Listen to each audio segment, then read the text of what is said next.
Back here on Sportsline, and we continue our conversation with our good buddy Jonathan Hutton from Titans Radio on 104.5 The Zone. Frequent contributor to this fine show, and of course every Sunday during football season on the Electric Power Company's Sunday Sports Central. We've loved having you in all season, Jay Hutt. We'll have you in again this Sunday as we kind of break down the wild card games and kind of break down this Titans season. So we always look forward to having you in studio, my man. I always love coming in. You guys make it easy. I tell everyone that. You and Steve, best in the business, and especially best right here in Nashville. We're lucky to have you locally because, again, the viewers wouldn't know this, but walking in and doing that show each Sunday, I simply get off the plane on road games and walk over there, and you guys are ready to go. You're the best. Oh, well, thank you. We appreciate that. Let's go around. I should give a shout out.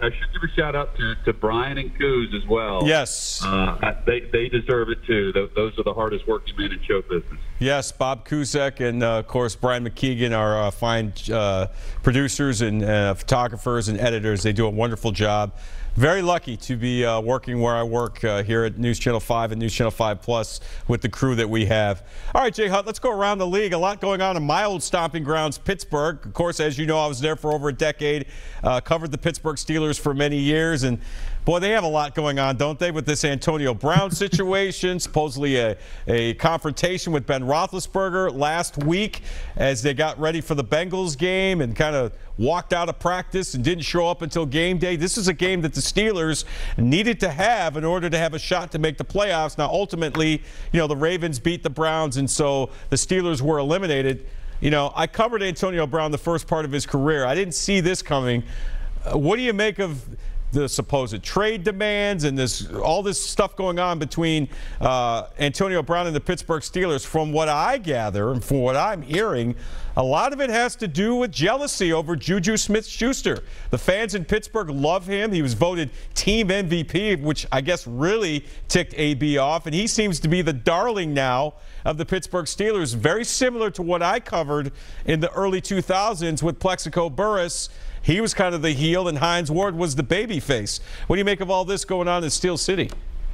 Well, I think you're onto something with the Juju Smith-Schuster because he's coming off a season where I think he caught like 110 or 111 catches. Mm-hmm. It was a breakout season for him where he had nearly 1,500 yards receiving. Excellent year.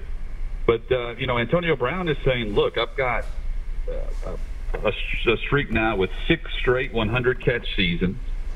I have a contract worth $70 million that he's in the 3rd year of a 5-year deal. Let's see how Juju is when I'm not there catching 100 passes a game and or 100 passes a season. I think that's part of it. The other part of it is this is a superstar wide receiver that doesn't appreciate his superstar quarterback calling him out for his route running in Week 12. Right. That stems from this too.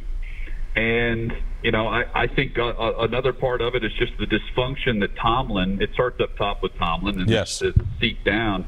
The one area, the one guy that Antonio Brown cannot feud with in the locker room, there's a hierarchy in every locker room. Yes. The one guy he's not bigger than is Ben Roethlisberger. In that locker room, in that city, within that organization. And this is the one battle he will not win if he's going head-to-head with Roethlisberger, unless, you know, he's just simply, look, if he knows he's on his way out and he needs to be traded, so be it. There are better ways to go about it. It's just weird because he's in year 3. It's not like Pittsburgh can just cut him. I've heard that too. Sure. They won't just cut him because if they cut him, it's $21 million of dead money on their cap for next year. That's a big chunk. Absolutely. To put on the cap where you get nothing in return for the player. So it's not like they're just going to be done with him. This is a weird situation for Pittsburgh because they did not handle the Le'Veon Bell situation well at all. And while they have a big superstar in the making in Juju Smith-Schuster, they have to be careful with how they play this because they are in this window that is closing and closing quickly. Yes. On the window of opportunity to win a Super Bowl. They didn't make the postseason this year. Tomlin's definitely going to be on the hot seat next year. They need to handle this very carefully to keep what they can together because Antonio Brown is a superstar player, excellent player. and that they have to manage the egos. But they knew they were going to have to do that when they paid the guy. And they've already restructured his contract once. They need to make sure they keep him happy, because if they keep him happy, he will continue to make big plays. He is Mr. Toe Tap for a reason. He's excellent. And Roethlisberger, I think he needs to play the game as well. He needs to pipe it down a bit when he's calling out receivers in the media. Be interesting to see what happens there. All right, Jay Hutt, as you know, I'm a native New Yorker, grew up a Giants fan, Yep. Still follow the Giants. Their GM, Dave Gettleman, spoke to the media today after the Giants finished 5-11 out of the playoffs again, I believe 6 times in the last 7 years. Gettleman, of course, asked about the future of Eli Manning, and he was pretty much non-committal about it.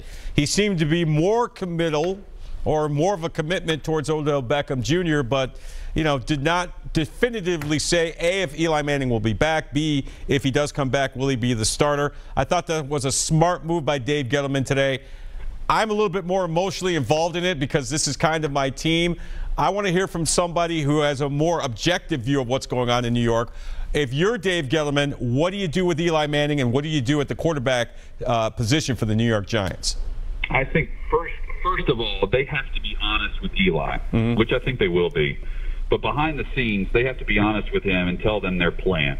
Or tell him their plan, and see if he'll buy into it. And the plan for me, if I'm in that situation, would be, you're our guy for another year. We're going to do a year where you could be the starter, but we need to draft someone and have them ready. And will you be the guy to pass the baton to him? If that's the case, and he's on board with that, then he stays.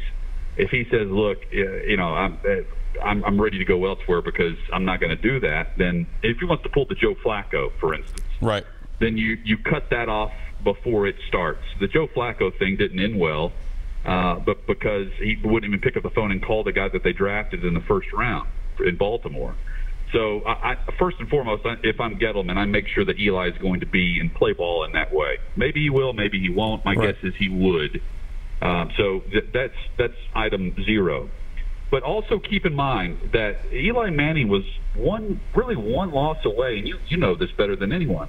He was one loss away from being benched around November, and then Saquon Barkley took off. Yes. Saquon Barkley kept Eli Manning as the starter because it took more of the offense and put it on the plate of Barkley than it did keeping things on the plate of Manning.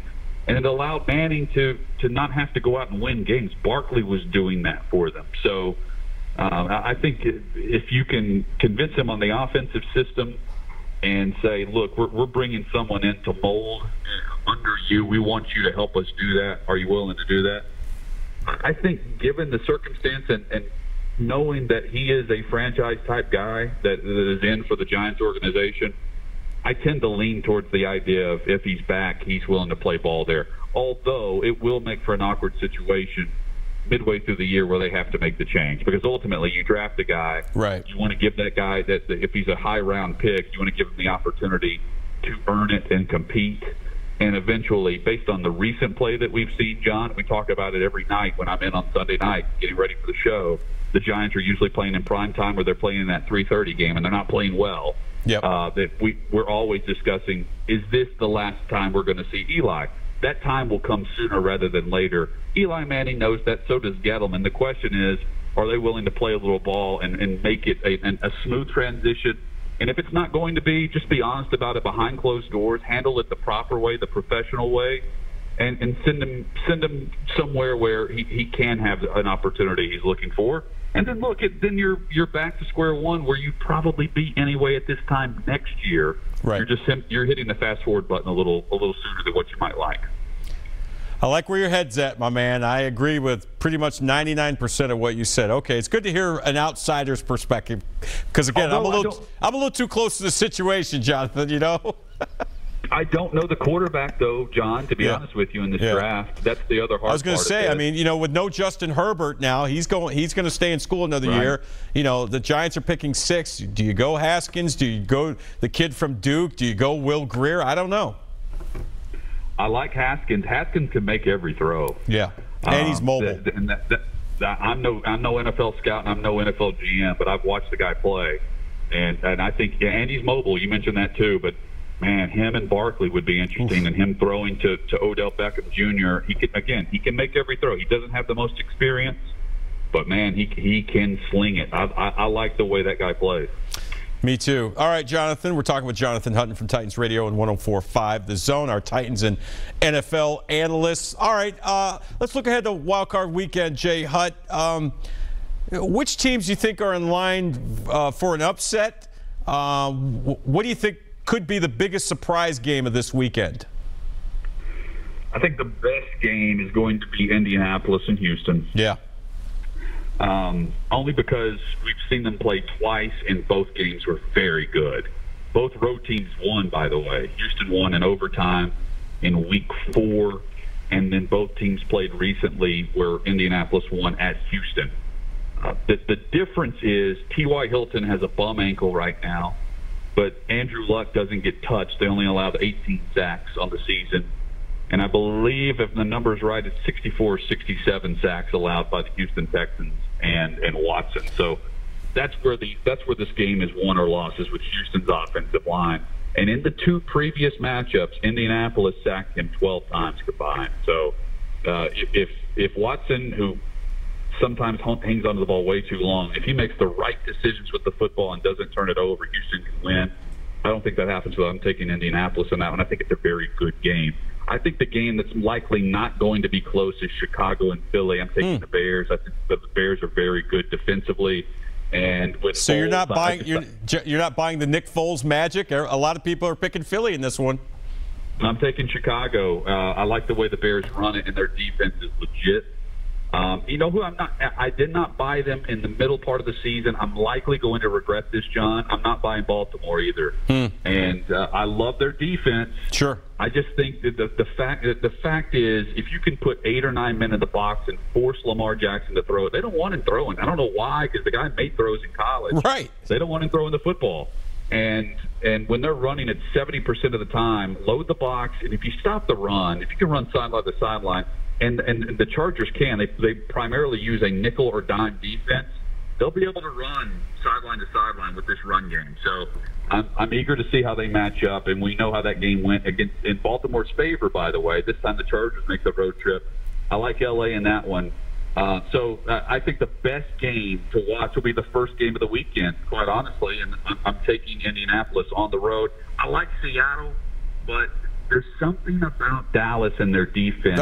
Come on, Hutton. No, come on. Very underrated. I'm not saying I'm not picking for the Dallas to win and go far in the playoffs. I know. But there's just something about their defense that's it's just good. It's not great. Right. But they tend to rise to the occasion in some big moments this season. I think they'll surprise some people this week. Well, we shall see. Great stuff, my man. We got a lot in a decent amount of time. You are the best in the business, my friend. Get your plugs in. How can everybody keep up with you and hear you? 10 to 2 every weekday on 104.5 The Zone at the midday 180, where we go to battle, Chad and I, with PK each and every day. El Jefe. Join us as we battle El Jefe. And you can follow us on Twitter at midday 180 and at Hutton 104.5. And if the viewers ever wanted to know how do you get kicked off of a show with John Burton, you simply mention the Dallas Cowboys, and that'll do it. Time to go, Hut. Oh, look at the time.